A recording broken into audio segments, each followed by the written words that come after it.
A few moments later.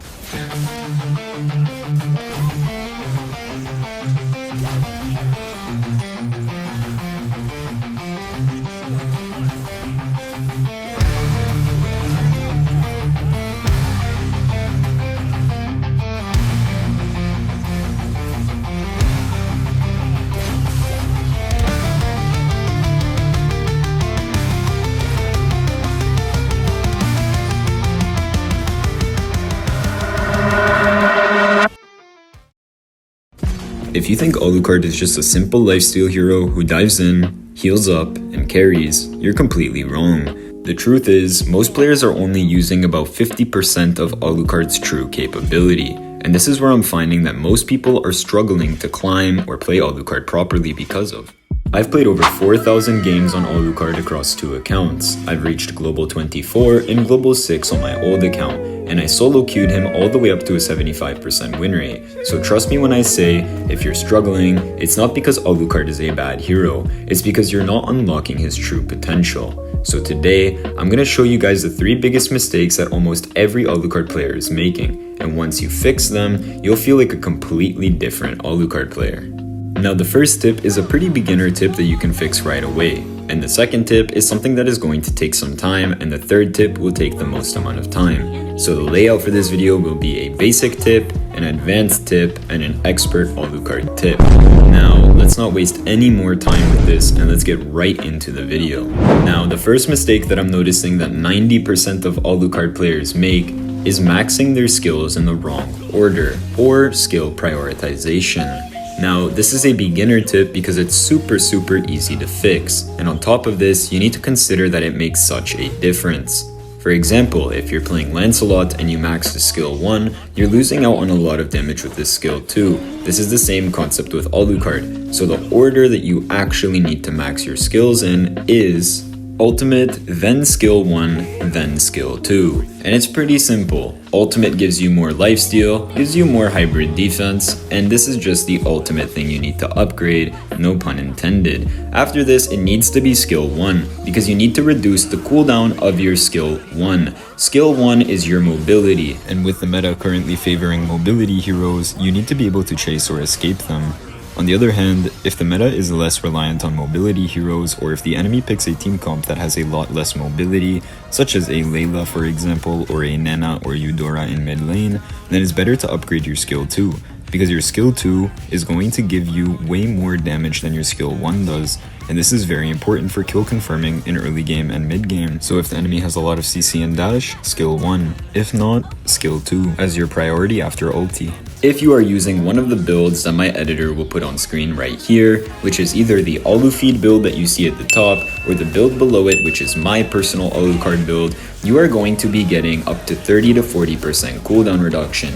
Combine this with Alucard's 1.5x cooldown reduction in his ultimate, and using Temporal Rain, which gives you even more cooldown reduction when you're in his ultimate, and that is how you're able to spam your first skill and second skill. So if you're upgrading your first skill, you're lowering that cooldown and making it impossible for anyone to escape you and impossible for anyone to chase you. The fact that you can literally jump over 4 sets of walls with your first skill and disappear in a way that no other hero in this game can means that it is the ultimate escape tool. Fixing your skill order is step 1. But if you don't understand how to actually use those skills together with his passive, you're still leaving tons of damage and sustain on the table. Most people don't know this, but Alucard's true power isn't just in his skills, it's how you weave them together. Let me show you guys what I mean by getting right into mistake number 2. Now, mistake number 2 is quite simple. It is just not maximizing his skills and passive. Now you can see how this branches off of mistake number 1, because if you don't know to maximize his skill 1 first, then you're not going to know how to maximize any of his skills and passive properly. Alucard's skills give him insane sustain and AoE lifesteal, and AoE damage, but only if you're actually fighting in the right rhythm. Most players just throw their skills out randomly or waste their ult on a single target. Instead, you want to engage with your mobility, which is your skill 1 or your passive, and you want to try to ult as many enemies as possible. Now, why do we want to try and land our ult on as many enemies as possible? Well, for a little TLDR, the way that Alucard's ult works is that per enemy you hit, you steal their hybrid defense. What does this mean? Well, Alucard at level 4 steals 10 hybrid defense from the enemy, making them have -10 less hybrid defense, and you get +10. So if you hit 5 enemies at level 4, you get 50 hybrid defense. If you hit 5 enemies with a level 2 ultimate, you're stealing 15, which means that you're now not getting 50, but you're actually getting 75, which is an insane amount of hybrid defense to have. We're talking the level that a Hylos has, but on a hero like Alucard. And now, if you hit 5 enemies with a max level ultimate, you are getting 100 hybrid defense. So you guys can now understand why it is so important to make sure you get as many enemies as possible with your ultimate, because not only are you going to be more tanky, but the enemies are actually going to be squishier and easier for you to kill as well. Now, you will notice that many global Alucards use Flame Retribution, but why do we use it? And it's very simple, because not only are we going to be taking your hybrid defense, but with Flame Retribution we're going to be taking your damage as well, which makes it so that your chance of killing us is extremely low. While on the other hand, our chance of killing you and bursting you and destroying you is extremely high. So now that we understand how to use this ultimate properly, how are we supposed to use this skill 1 and skill 2 properly? Well, you want to be trying to sustain as much as possible, which means that you want to be putting your skill 1 and your skill 2 in between enemies as much as possible, because every single one of your skills does AoE damage. The more enemies you can constantly hit with your skills, the more lifesteal you have, and the more damage total that you are doing. So make sure that you are always using your skills in this way, and it's going to be way harder for you to get killed. Simply put, you build a build with massive sustain like the Alufeed build or my build that my editor has shown earlier. With this, on top of the massive amount of lifesteal that it gives you already at a base, combining this with Alucard's ultimate and Flame Retribution means that not only does your enemy have weaker damage to you because of Flame Retribution, but you're also stealing their hybrid defense from them, making it even harder for them to kill you. So I hope that now you guys are clearly able to see why this is an advanced tip and why it will make such a massive difference in whether or not you are going to kill someone or survive one of those crazy sustain fights. This is by far one of the most important tips, because you need every little strand that you can pull at to be able to win these fights and to be able to sustain and survive these fights. And simply put, you can miss one enemy with your ultimate and it could be the difference in you killing somebody or sustaining and surviving through a team fight, because 10 to 20 hybrid defense is no joke. This is the equivalent of me building warrior boots or magic boots just for free because I landed my ultimate on an extra person. Do keep this in mind. Now, we've put a lot of emphasis on individual micro of Alu, but even if your mechanics are clean, it won't matter if your decisions on the map are holding you back, and this is where most Alucard players completely fall apart. And this leads us right into mistake number 3, which is not fixing your macro according to the enemy. We all know that Alucard is amazing when the enemy team has no stuns or very low CC. So in these kind of games, you want to be forcing engages and you want to be trying to stomp the enemy as hard as you possibly can. On another note though, what happens if you pick Alucard as one of the first picks and the enemy goes for a lot of stun lock heroes? Well, this is where Alucard players fall apart, not knowing the macro of when to engage. It's pretty simple on paper.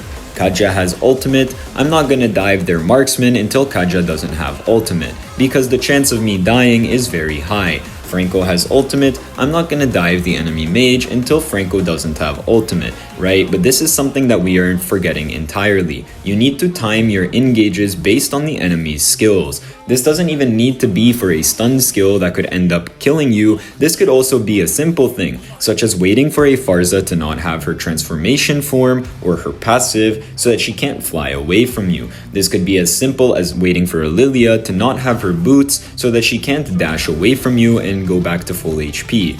Once you learn these small individual decisions to make, your gameplay will already be boosted up to a 60 to 65% win rate Alucard player. I promise you that if you learn how to do these things properly, you will easily be at that level. But now, how do we obtain an 80+% win rate the way that I always have in my current season? Well, it's because of this very simple tip. Based on the enemy team's comp, There is certain enemy team comps that Alucard can beat in early game and certain enemy team comps that Alucard cannot. So we have to decide if we are going to be aggressive in early game or if we are going to farm safely and wait for the moments and opportunities to come to us for us to start slowly farming the enemy until we break off into a massive snowball.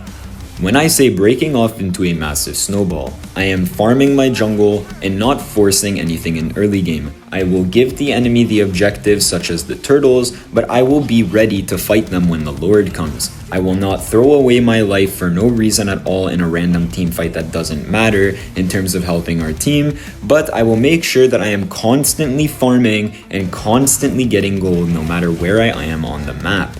This is important because after 5 minutes, you need to be farming minions as much as possible. The more items Alucard has and the more levels Alucard has, the harder he is to kill, the more damage he does, the more lifesteal he gets, and the more hybrid defense he will steal. So you need to focus on farming yourself up no matter what. You need to treat Alucard like a Yi Sun Shin, but there is certain games where you're gonna be able to absolutely dominate the enemy in early game, and knowing the difference between these kind of matchups is the complete and utter difference on whether or not you are going to be winning 80% plus of your games or losing games that you honestly should be winning.